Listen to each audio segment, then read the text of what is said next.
So just some short explanations on the video about the conversation regarding the bathtub. Because I say these things in the video, but it's a 51-minute video, and I don't want y'all watching 50 minutes to get just a nugget of information, right? But the story is this. They came in, they did a bad repair job. It leaked water all on my wall, and whenever I messaged them, I sent them a text. Initially, I thought it was a problem like with the bathtub, and so I called the plumber. He diagnosed it as a problem with their work, with the repair work, and I tried to message them, and I didn't get a response from them like forever, and they just dragged their feet. And from the very beginning, they've been just nothing but just a headache and difficult to work with.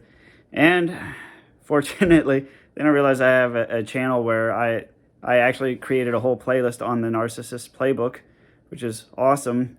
And they think I don't know these things. So it was fun for me. But the point of the video I made, first of all, in Texas, it's totally legal to record conversations that you have. You don't need somebody else's permission. You are free to document and record your own life in the state of Texas. If it happens to you, you can document it just fine. You don't need somebody else's permission to document your own life here. So there's that, which is great, because it makes things like home security and surveillance a lot easier. What you cannot do in Texas is you cannot bug and wiretap, which is something totally different. That means you are not present. You're not part of the conversation. You're not part of the footage. You're not present in that given location, right?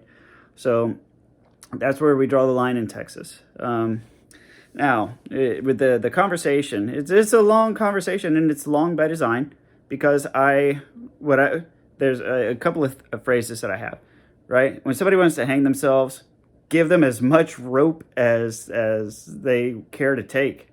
So that's one thing. The other one, I say this a lot, is just, you have the right to remain silent. Whether or not you have the ability is up to you. So in situations like this, it's usually to your advantage to just be quiet and let them do all the talking.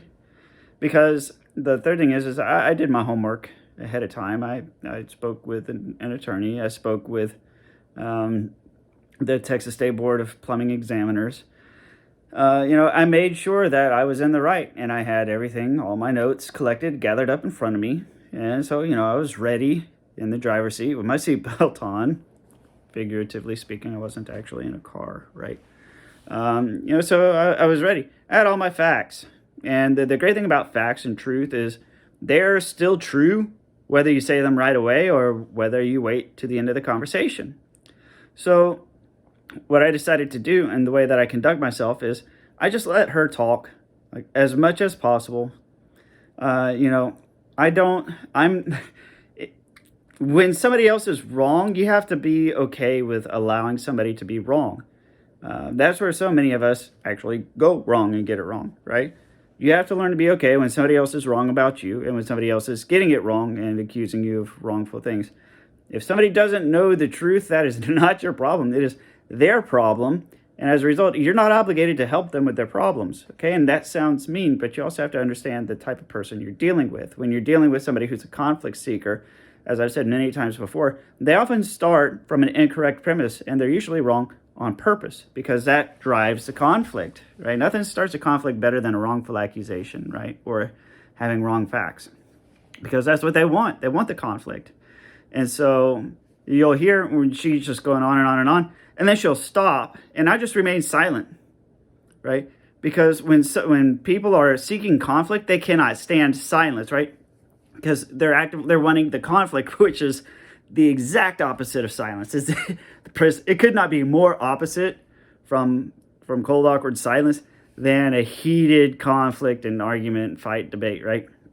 Those are two opposite extremes splitting, right? So, no, I mean, and you're going to be wondering, it's like, my God, why doesn't he speak up? Why doesn't he do this? Why doesn't he do that? Well, I mean, I've got all my facts together. And so I'm in no hurry to help her get it right, because the bottom line is she already knows these things anyways. After all, she's been doing it for years, right? So it's nothing that she doesn't already know, because it took me like just a couple hours to find all this stuff out, right? And I'm not wrong. I heard it from the Texas State Board of Plumbers. They would be the full-on authority. So, you know, I let her just do all the things and say all the things, and I'll just wait. I'll wait. And then you'll notice, sometimes I'll just let her talk 5-10 minutes.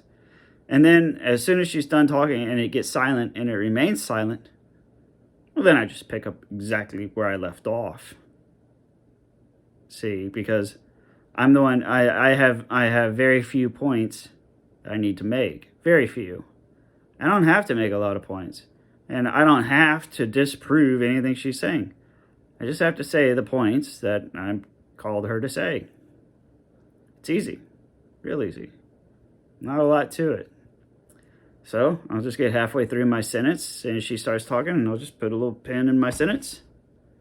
And then whenever she's done, I'll just say. So anyways, what I was saying. You see how that works, right? So that's what's up in the conversation. I did the best I could to annotate it with some subtitles. There's a few places where I missed one, like, so you'll see this part where it says title text here, somewhere in the middle of the video. I'm too lazy to go back and fix that shit. I'm done. I'm done with that video. It took too much of my time already. But most of it's annotated. And as you'll find out in the video, of 230 fallacies and 12 manipulation tactics collectively in the narcissistic playbook, most manipulative people only stick to maybe a half dozen good ones that work well for them, that they're able to execute successfully. Not every person is capable of fully executing all 12 manipulation tactics. I know a few who can, and it is really something to behold. I'll tell you that when you meet somebody who is well versed in all forms of manipulation, it is awe-inspiring, to say the least, and not in a good way, but it's like, oh my God, Jesus Christ, are you pure evil? So, anyways, that's what's going on in the video. And at the very, very end of the video, you'll hear, as soon as I read the actual law that she's trying to refer to, she hangs up. So, yeah.